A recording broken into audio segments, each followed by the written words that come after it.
Bonjour, pour cette deuxième mission L'Univers des Sciences avec Albert Jacquard, notre ami généticien, auteur de plus de 30 livres et de livres sur des réflexions sur la science et l'école. Albert Jacquard, bonjour. Bonjour.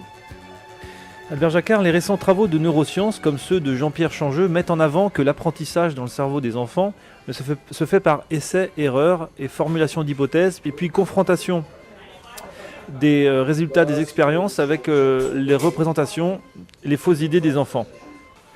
Il doit y avoir en fait un espèce de choc intellectuel pour apprendre en quelque sorte, non ? Je suis persuadé que l'important, le vrai choc, c'est de comprendre tout d'un coup qu'on n'avait pas compris. Et c'est comme ça qu'on avance. On peut toujours apprendre une formule, F égale M gamma, n'importe quoi, et du coup, on peut l'appliquer, mais on n'a vraiment rien compris. Parce que le concept, par exemple, d'accélération n'est pas du tout un concept simple. C'est une variation d'une variation. C'est ce qu'on appelle après, quand on est plus grand, une dérivée seconde. Mais la variation d'une variation, c'est pas rien.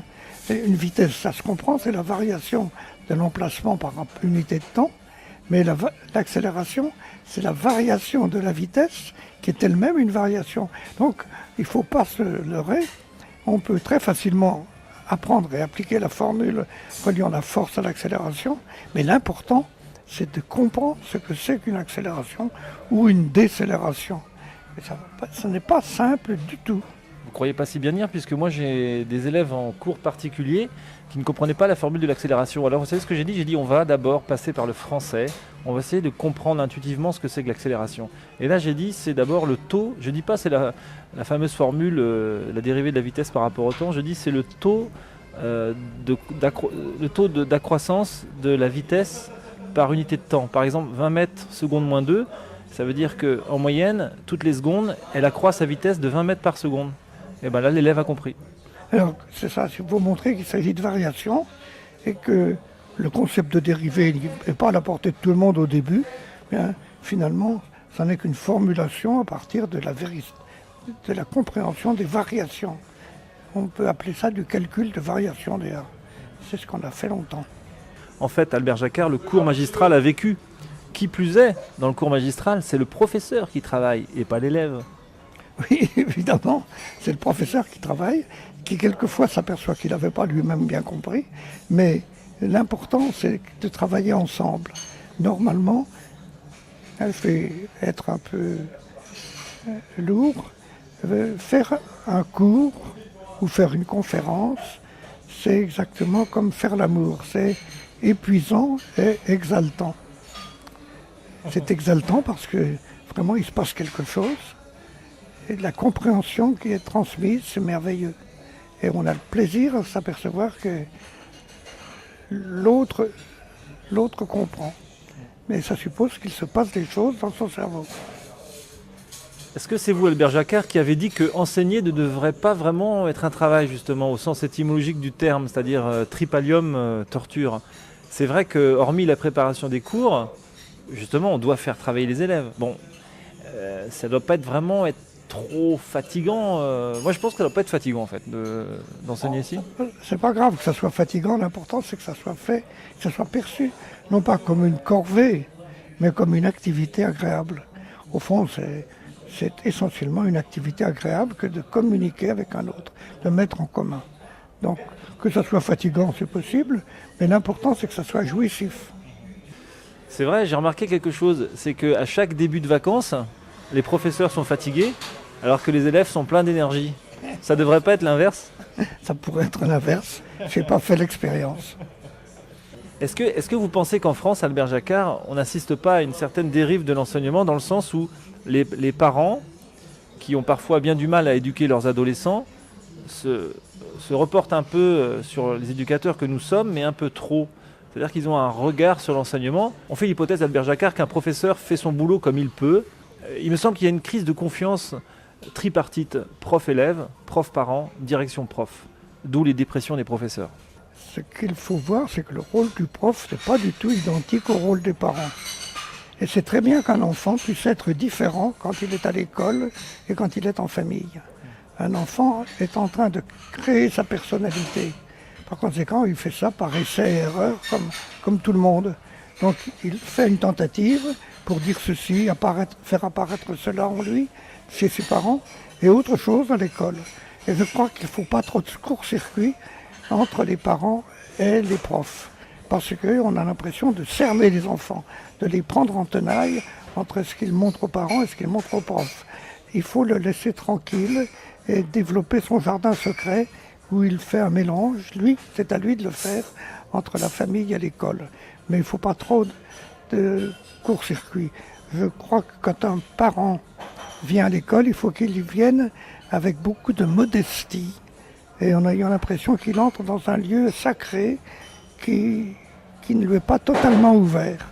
Il n'a pas à tout comprendre de ce qui se passe à l'école. De même, le prof n'a pas à tout comprendre de ce qui se passe dans la famille. Laissons chaque domaine un peu autonome.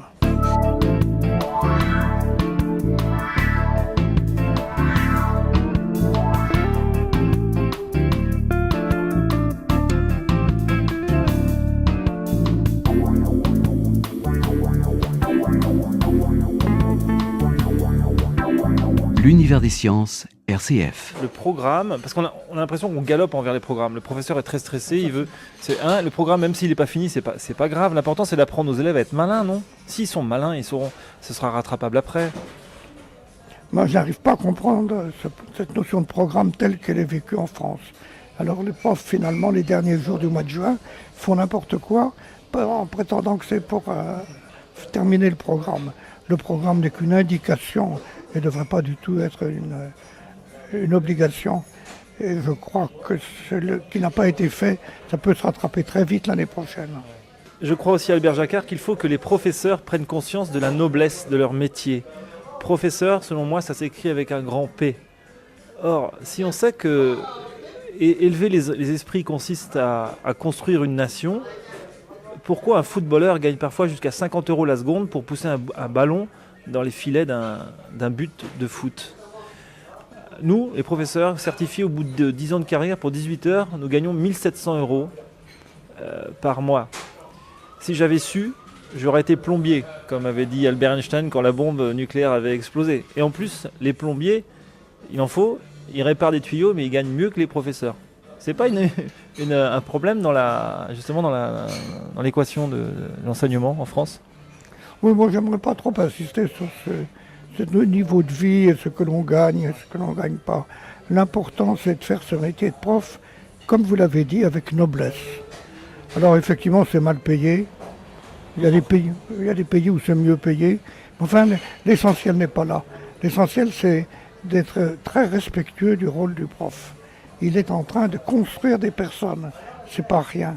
La famille aussi, mais justement il y a ces deux sources, il faut qu'elles ne soient pas hétérogènes, mais qu'elles soient bien complémentaires. Donc, je n'incite pas trop les profs, les parents à venir à l'école. Peut-être aussi, Albert Jacquard, qu'en plus de l'amour d'une matière, comme la physique, la chimie, la biologie, etc., toutes les matières, en fait, il faut aussi avoir à l'idée que professeur, c'est quelque chose d'artisanal, c'est-à-dire qu'on met du temps à être un professeur, un bon professeur. La notion de rendement, qui est une notion économique, n'a pas à être prise en compte dans l'école. Ce que fait un prof, ça n'a pas de valeur en soi. Créer une intelligence, ça n'a pas de valeur. C'est exactement comme un médecin. Qu'est-ce que ça vaut de guérir un enfant? Ça coûte, mais ça ne vaut rien. Et on ne doit pas introduire la notion de valeur. Mais c'est la même chose à l'école. Il ne faut surtout pas avoir des écoles rentables. Il faut avoir des écoles qui parviennent vraiment à faire comprendre aux enfants qui ils sont dans un monde complexe. Il faut avoir aussi donc une certaine vision de l'homme, je dirais carrément, une bonne vision de l'homme, une certaine anthropologie de l'enfant. Il est nécessaire justement de commencer par faire comprendre aux enfants qui ils sont. Et ça doit se terminer par un constat, je suis une merveille. Bien, merci Albert Jacquard pour cette deuxième émission autour de l'école. On se retrouve la semaine prochaine pour continuer cet entretien. Albert Jacquard, à la semaine prochaine, au revoir. Au revoir.